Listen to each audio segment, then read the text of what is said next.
25 নম্বর ওয়ার্ডে এবং 20 নম্বর ওয়ার্ডের সংযুক্ত যে খাল, সেই খাল পরিষ্কার করা হচ্ছে। মাটি কেটে খালের জল যাতে বর্ষাকালে ভালো করে জল যায়, সেই খাল পরিষ্কার করা হচ্ছে।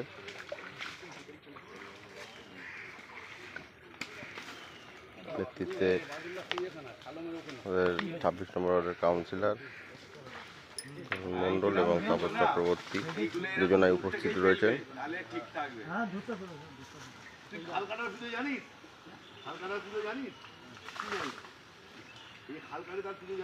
পুজো পুজো দিতে হবে, মিষ্টি পিঠি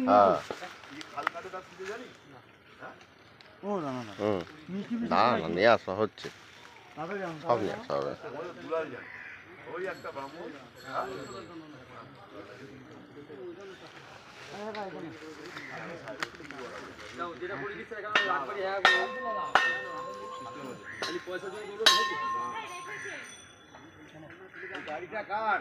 হ্যাঁ হ্যাঁ হ্যাঁ।